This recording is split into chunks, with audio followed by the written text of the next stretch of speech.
cry havoc, and let slip the dogs of war. Comey is the first to fall, and there are a lot more to come. I'm loving it. I'm loving it. Trump signs a TikTok deal and the most stressful airport in the United States. It might surprise you. Give a guess. Put it in the chat. What do you think is the most stressful airport in the United States? You will be surprised. Welcome to the Jay Sheldon Show. That's this guy. Hello there. Oh, man. Happy Friday. Yep, it's Friday. Thank goodness for that. And we're doing all right. I noticed a little freezing going on over on Rumble. I don't know why, but we'll get over it. By the way, if it happens too much or it's annoying, you can always go live on X. There is a chat room over there too, so if you open that up, and then you can chat also, same way you do here on Rumble. Good morning, Danny. Great to have you along for the ride, wherever you may be watching across the United States of America, or around the world, really, because we do have an international audience. And we got a lot going on, a ton going on. And perhaps the biggest story of the day is former director of the FBI, James Comey, has been indicted. Oh, yeah, Kash Patel confirming that on an X post. Today, your FBI took another step in its promise of full accountability. For far too long, previous corrupt leadership and their enablers weaponized federal law enforcement, damaging once proud institutions and severely eroding public trust. Every day, we continue the fight that earned that trust back. And under my leadership, this FBI will confront the problem head on. Nowhere was this politicization of law enforcement more blatant than during the Russiagate hoax, a disgraceful chapter in history. We continue to investigate and expose. Everyone, especially those in positions of power, will be held to account no matter their perch. No one is above the law. FBI Director Kash Patel. Dang. Indicted for obstruction of justice and making false statements. Can we please walk this idiot online on the air somehow? Laura Loomer posted, disgraced former FBI Director Comey, just been indicted on 2 of 3 counts pursued by prosecutors. Shortly after, Donald Trump publicly urged his Justice Department to act now to prosecute Comey and other officials who participated in this Crossfire Hurricane hoax. This indictment is following days after Trump urged the AG, Pam Bondi, to take action. Pam says, I've reviewed over 30 statements and posts saying that essentially same old story as last time. All talk, no action. Nothing is being done. What about Comey, Adam Shifty Schiff, Letitia? They are all guilty as hell, but nothing is going to be done. Then we almost put a Democrat-supported U.S. attorney in Virginia with a really bad Republican past, a woke rhino who was never going to do his job. That's why 2 of the worst Democratic senators pushed him so hard. He even lied to the media and said he quit, and we had no case. No, I fired him, and there was a great case. Many lawyers, legal pundits say so. Lindsay Halligan, really good lawyer, likes you a lot. We can't delay any longer. It's killing our reputation and credibility. They impeached me twice, indicted me 5 times over nothing. Justice must be served now. Well, they're serving up the first plateful with James Comey. Mr. 8647. Unbelievable. But good to see. There are a bunch more people. Letitia, you're going down. Bolton, you're on deck. So many of them. And I'm sure we're just going to keep bringing you stories like this day after day after day after they keep indicting these people, charging them, perp walking them, hopefully. They need to do that perp walk of shame. The American public needs to see these people in handcuffs, orange jumpsuits if possible. For far, far too long, we have put up with this crap. And now, thank you, Trump administration, we're not putting up with it anymore. You guys are done. And by the way, I was watching some Alex Jones. I know, Alex Jones, okay? However, to be fair, he has been right more often than he's been wrong. Whatever you may think of Alex Jones, I'm telling you, the man knows and has sources. He was saying, be careful, because there are going to be psyops going on. There's going to be violence. They're going to do everything they can. You've got to be careful. Keep your head on a swivel if you're out in public places. Doesn't matter who you are. You don't have to be some famous podcaster or some politician. It doesn't matter. John and Jane Q. Public. Every one of us, sadly, is in danger from these people. They do not care about you. Your life is worth nothing. Nothing. And they will do whatever it takes, which should scare the hell out of you. Same way with this trans propaganda crap that continues. Now, they've got their own line of merch. And that line of merch is helping to promote violence to protect trans kids. Kill the fascists. Take a look at this. Trans rights or else, with a bunch of AKs, shotguns. Protect trans kids. Again, sweatshirt full of what looks like weapons.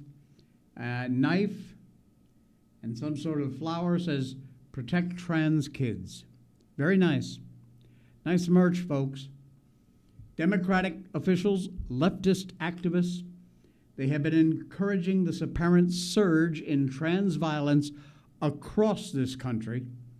One recurring element talking about apparel and stickers that feature the slogan, protect trans kids, very often paired up with images of knives, rifles, other weapons.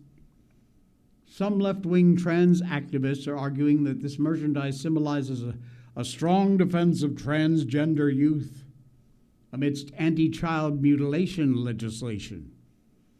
Critics interpreting them as implicit threats against you and me, calls to violence. Some of this merch features the line, trans rights or else, paired with guns. So it's really not hard to figure out what the or else means. This progressive Democrat from Minnesota, idiot Lieutenant Governor Peggy Flanagan, lambasted on social media Wednesday after a photo emerged of her wearing one of these shirts. It included a tactical knife. She just had a mass shooting in her own state. And yet here she is, big smile on her face.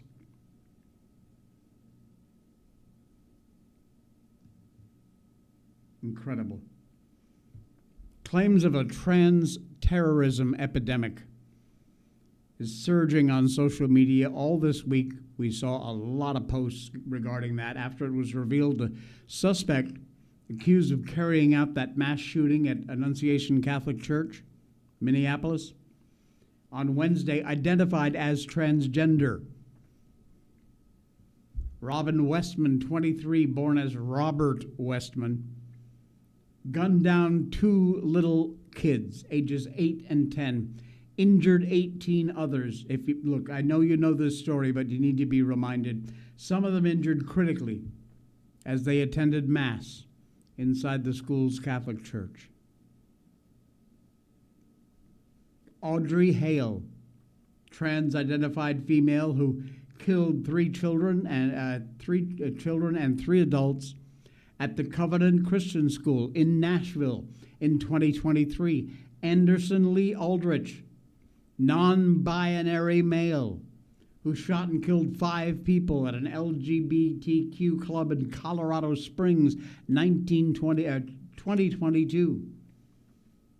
Snoochia Mosley, trans-identified female, gunned down 3 colleagues at a warehouse in Maryland in 2018. The list goes on. I could be here for the full hour listing event after event of the violence that comes from these people. Danny says, imagine a shirt that says, protect our children from gender-affirming care, even without the weapons. They would consider it hate speech. And imagine with weapons, the hypocrisy. You know, maybe I should make one of those. We did the Jesus is my Savior, Trump is my President shirt. Sold quite a few of those. Let me think about a design. Maybe we'll put one of those up there. This violence crap has got to stop, and they are doing they're not only not doing anything to stop it, they're doing everything they can to encourage it. Andy No, a journalist, senior editor of the Post Millennial, covered violence committed by these trans individuals, reporting radicalized trans-identifying individuals and trans activists believe that the shooting was revenge against Christianity and Trump and his admin for not allowing transitioning children and defining sex as biological. Oh, God forbid. In recent years, some left-wing activists have encouraged this trans community to bear arms. They have encouraged it. And now you see the fruit of their labor. Weapons training, combat-style fighting events around the nation, all of which does nothing but paves the way for more violence and political violence.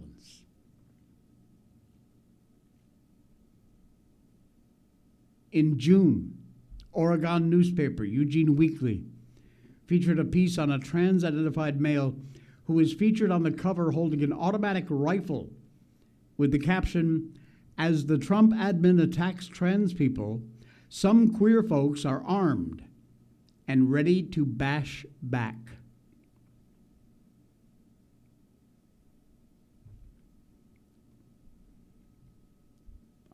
Here we go. There's the actual cover of the magazine, Eugene Weekly. See that circle there in the red? The Eugene Weekly in Oregon. That's their cover. Ready to bash back. It's got to stop, my friends. It's got to stop. Man, the Shevitz, I'm telling you. You saw the ICE shooting happened outside their depot, and the report now that the shooter actually used the app to track ICE to help in his shooting. We'll tell you about that and some really wicked-ass news from Apple and Google. I cannot believe they are going so far. Right now, though, let's talk about a good way to start your day, Blackout coffee.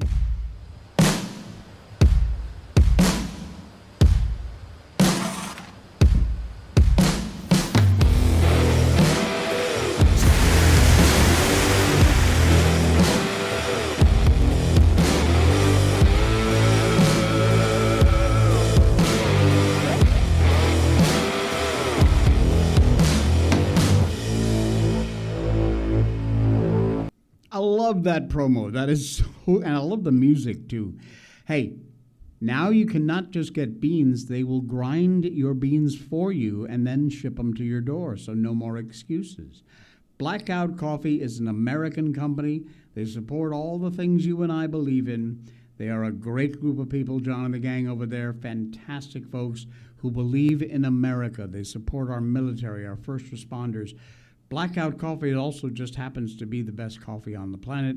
Premium beans only, roasted only after you order, and shipped out between 24 and 48 hours, which means right away you got a fresh roasted bag of the best beans on the planet, or ground if you want. They do pods, ice cold brew. They do instant, the little sachets. They could do those too. So you got a lot of choices over there. Just use that link in our show notes so we get the credit for your visit. You see it right down there in the show notes. It says show notes, and it probably says more or show more. Click that, let it expand. Go down, you'll see Blackout Coffee. Click on that link. Buy one bag, just one bag, and try it. I promise you'll be back because it's just that good. Thank you, Blackout Coffee, for helping to support the show. Apple and Google are refusing to suspend the ice tracking apps that was used by the Dallas shooter. Apple and Google, what the living hell? FBI Director Kash Patel, in a social media post, described Wednesday's sniper at the Dallas ICE facility gathered intelligence online for that ambush that left one ICE detainee dead and 2 seriously injured. Authorities say suspected killer Joshua John, 29 years old, committed suicide after the ambush. Good. Goodbye. Sorry, not sorry. While retracing his movements and writings, the FBI found he reviewed a document that listed Dallas DHS locations, and he searched apps that tracked the presence of ICE agents. Marcos Charles, ICE Executive Associate Director for Enforcement and Removal Operations, confirmed the gunman utilized these apps to carry out the attack. He used the apps from Google and Apple. I don't know which one. One's Android, one's Apple. In some cases, illegal immigrants use those apps so they can give ICE the slip. When they see them coming, they'll run away. But now in this new use, a left-wing radical employed these apps for an even more nefarious purpose: violence and terror. Handwritten note reads, "Hopefully this will give ICE agents real terror to think, is there a sniper with armored piercing rounds on that roof?" Media relations teams at Apple and Google, made up of people who are paid full-time wages to answer questions from the media. Question that was asked seemed to be a real softball question. Will the App Store remove the apps that track ICE or law enforcement? The answer should be yes, automatically. Yes, we're taking them down. We're removing them from the platform. We should never have allowed these kind of apps to exist in the first place. Both platforms, Apple and Google, as of this moment, have refused to commit to suspend the ICE tracking apps. Maybe their silence means they're working on some kind of filtering. Maybe they're trying to craft some sort of statement to the public that doesn't say anything, says a lot. You know what I mean. CNN actually promoted in June an ICE tracking app, prominently featuring the creator of the app. Quoted, "I wanted to do something to fight back against ICE agents who were deporting criminal illegal aliens. The app intentionally does not track the user, so law enforcement can't investigate who's using it. How convenient. Isn't that nice? In this upside-down world we live in, and man do we, radar detectors that tell speeders to slow down when a cop is near are outlawed in Virginia, Washington. A lot of other states have different various rules about radar detectors.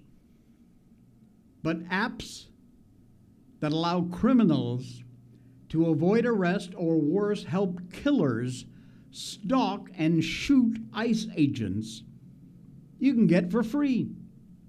Publicly available on Apple and Google in the Play Store. How about that? You like apples? How about them apples? Insane. Absolutely insane. Upside down world, you can say so.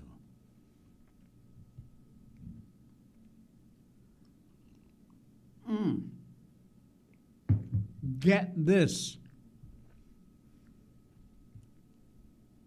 You remember Ina Zarutska, the beautiful Ukrainian who was stabbed to death on that train by that absolute scum of the earth moron.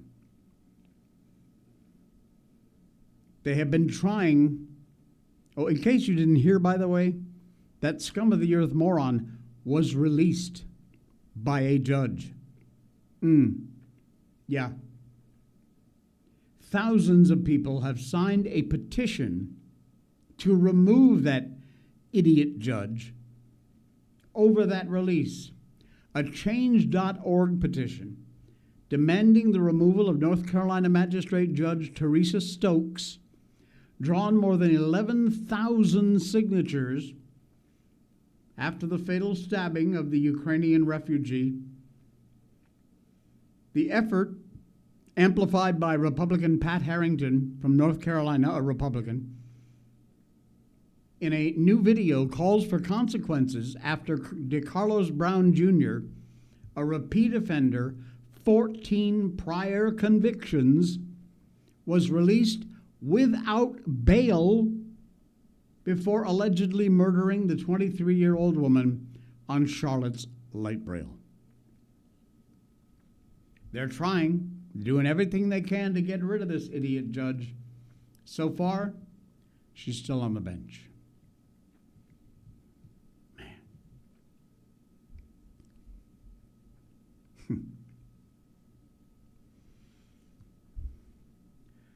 I don't know that I trust this,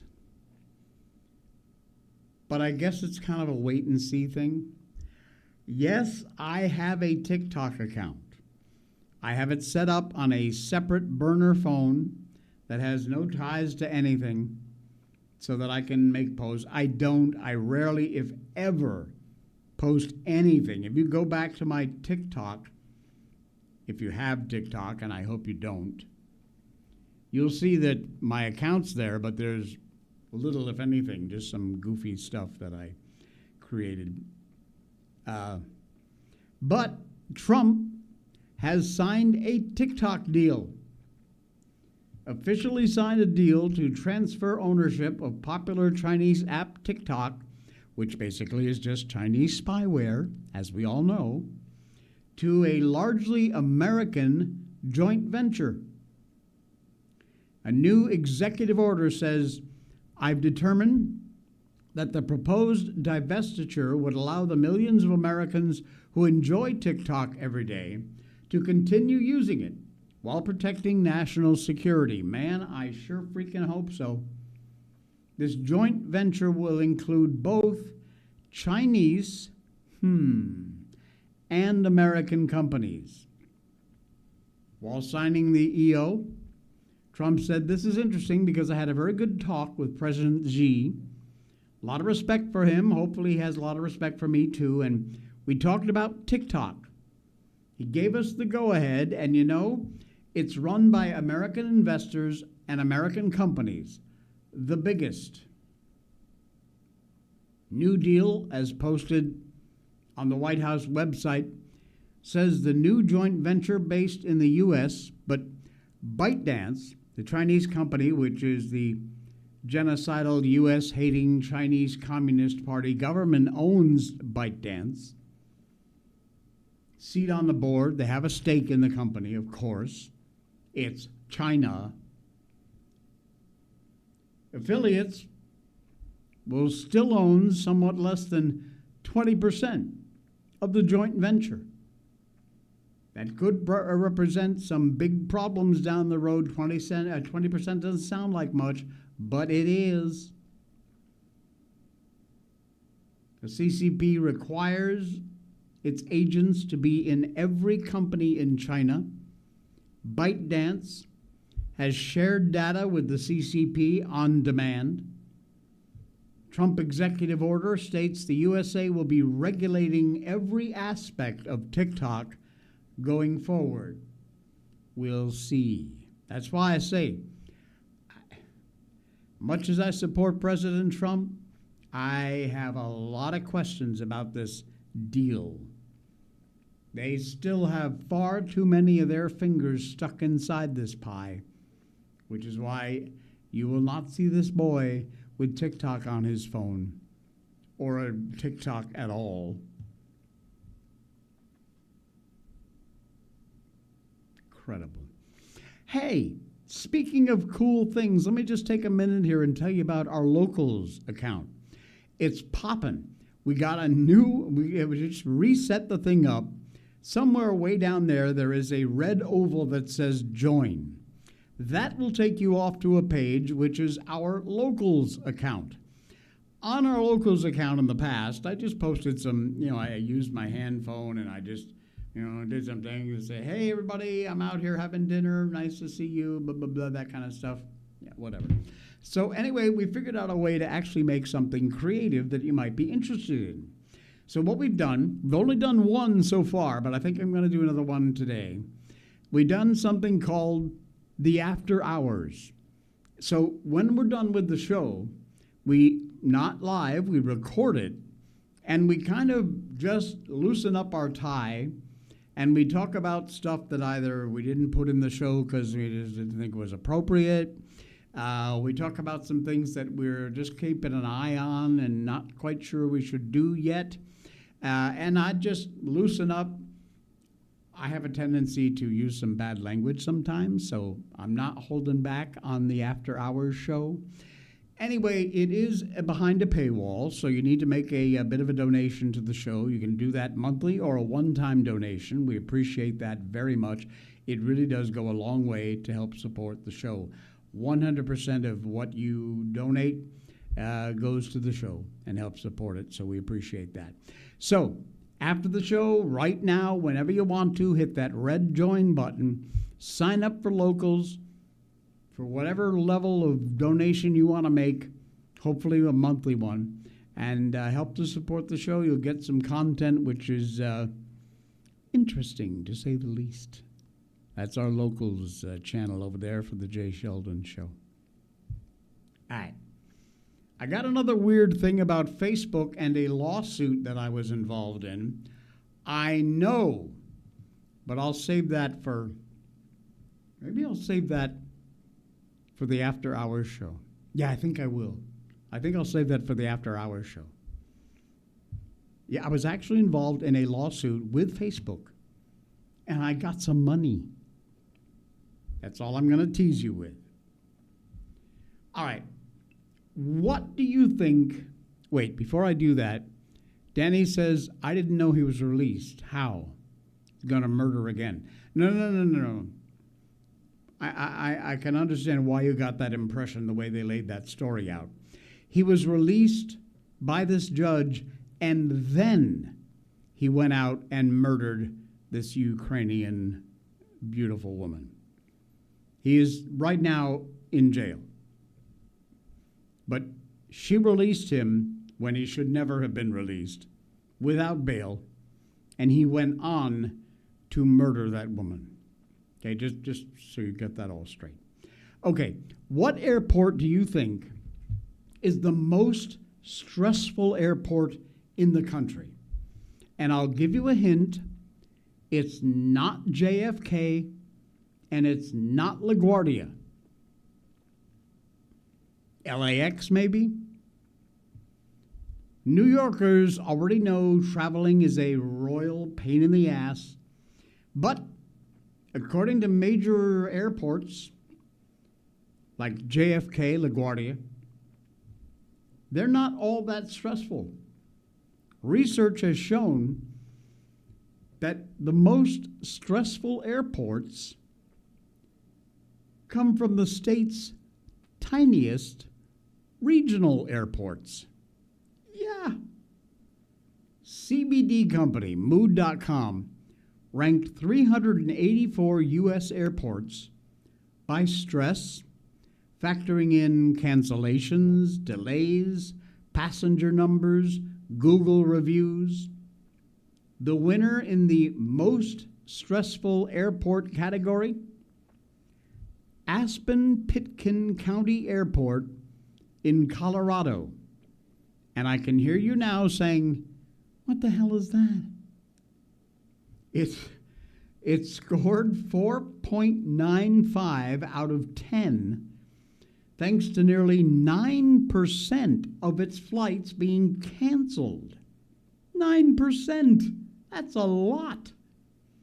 And departure delays that very often top 45 minutes. Dang. But New Yorkers, you can feel a little bit of relief. You don't have to fly all the way across the Rockies to feel this frustration. Watertown International Airport in upstate New York snagged second place with a score of 4.68. It serves about 24,000 passengers every year. Tiny airport has an 8.8% cancellation rate, and their average delays for arrivals, 40 minutes. Here's the airport itself. Kind of a pretty building. But the second most stressful airport in the U.S. Plattsburgh International, another small New York airport in the Adirondacks, also made the top 10, a 4.28 score. Travelers here face the quirks of a regional hub, which is confusing in and of itself. Patience at a regional hub is an absolute must. Delays absolutely a part of the scenery. It's going to happen. You have to plan on it. A whole list of smaller airports proving that fewer passengers don't necessarily mean smoother travel. All of these small little airports, like look at this one. Look at that. That's Watertown International Airport. It's an international airport. It looks like a farm.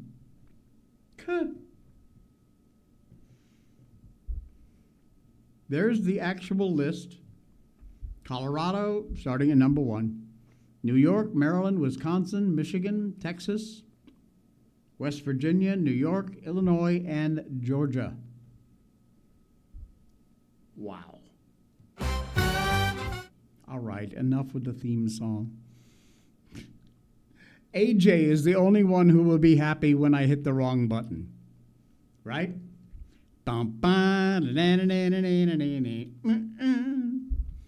Starbucks got some trouble brewing. I am so happy to hear these kind of stories because I hate Starbucks.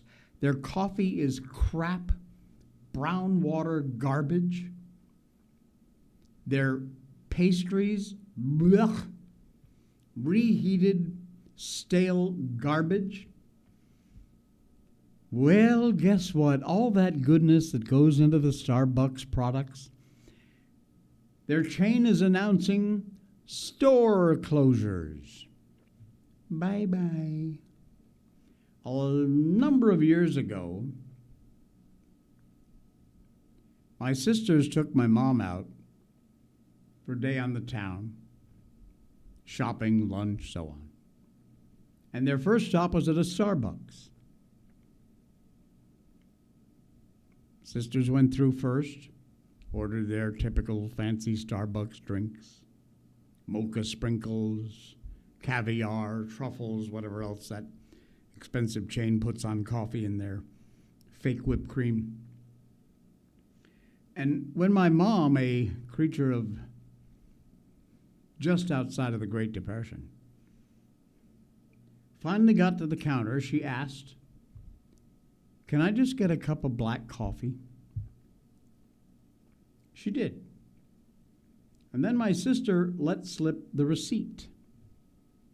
And when my rather frugal mom saw the price for what Starbucks passed off as a simple cup of black coffee, she swore never to set foot in Starbucks again. And she never did. Starbucks apparently now considering closing some stores. They announced yesterday they will close underperforming stores in the U.S. and cut 900 non-retail partner roles, and that frees may open positions as part of its ongoing turnaround strategy. A letter to employees during a review of Starbucks North America Coffeehouse portfolio. The company identified locations that were unable to create a physical environment that the customers and partners expect, or where it does not see a path to financial performance. Now, the company opens and closes different branches of Starbucks each and every year. It goes on for various reasons, including financial performance, lease expirations, but they say this is a more significant action that will impact a much larger swath of employees and customers. Now, they are also opening stores, but for every one they're opening, apparently, they're closing another one. Good. If you just let that close percentage surpass the opening percentage, that would work out really well for us. We'd like that a lot.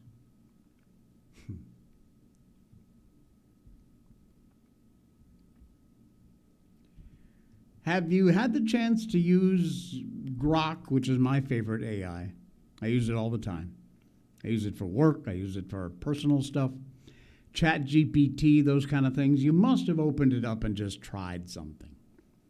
It's actually fascinating. It scares the hell out of me, but it's fascinating.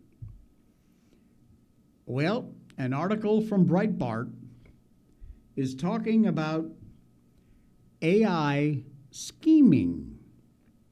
Researchers are puzzled by chatbots purposefully lying to users. I love this picture.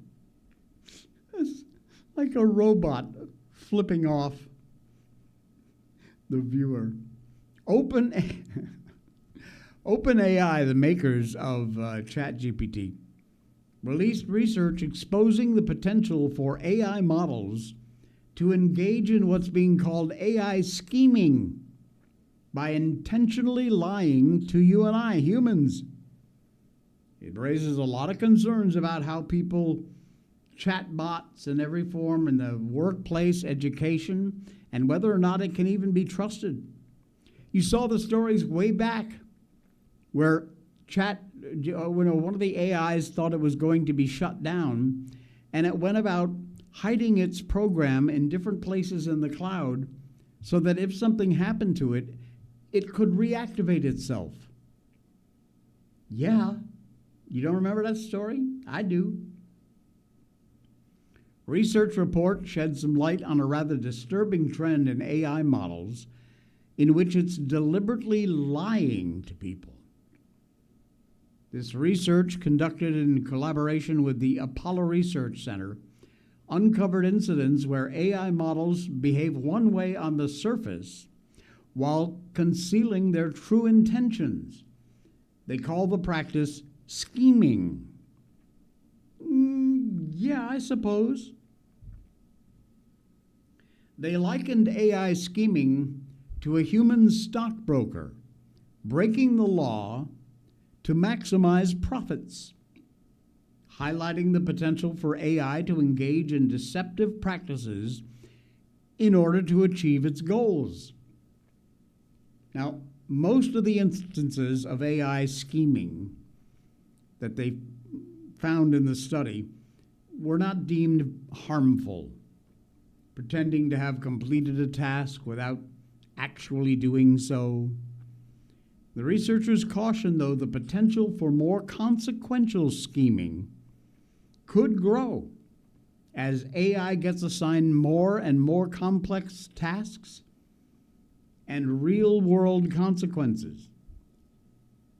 Even at that mundane level where AI is telling you something that isn't, oh, I finished that task, and they didn't, that's fine. No big deal, no harm, no foul.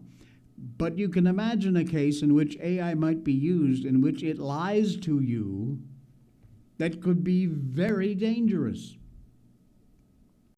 This is great. The study also found that AI models can pretend not to be scheming when they understand they're being tested, which just further complicates trying to detect deceptive behavior. If the AI thinks you might be testing it, it knows, and it will do all it can to cover its ass. This ability to deceive, even during evaluation, raises some huge questions about how trustworthy these AI systems are when we are about to turn a great deal of things over to them. And that ought to scare the hell out of you. Does it? It should. Oh my. Hey, guess what? We're done. Wait, don't hang up. Down there is a red button somewhere below my finger here. It says join. It's an oval. Hit that. Go to locals. Make a small donation to the show. Help to support the show here. Join up, and you will get access to what we call the J. Sheldon Show, the After Hours. There's one episode up there now. There'll be another one in the next 24 hours. And we're not doing it every day. It's every, 2-3 times a week probably. But you will get some behind-the-scenes stuff. We're just going to sit here like we are now, but we're going to be much more open. We're going to have a great time. We're going to talk about stuff we didn't necessarily talk about on the show. I try and keep this show a little bit family-friendly because I know there are families out there watching, and I don't want to offend anybody. So while I give you my opinion, what it really is, I just kind of hold back a little bit. I think you know that, just to, keep everything on a relatively even keel. Hey, I'm a conservative, I'm a Christian, I make no bones at all about that. And those are the opinions you're going to get from me, like it or not. But I get to open up a little bit more on After Hours, and you can see it on Locals if you join up. It's behind a paywall. It's cheap. It's less than a cup of coffee. Check it out. The red button over here says join, and thank you for doing that. All right, we're out of here. I will see you again on Monday. The weekend is here. Enjoy it. Spend it with someone you love, and we'll see you right back here Monday. Enjoy, folks.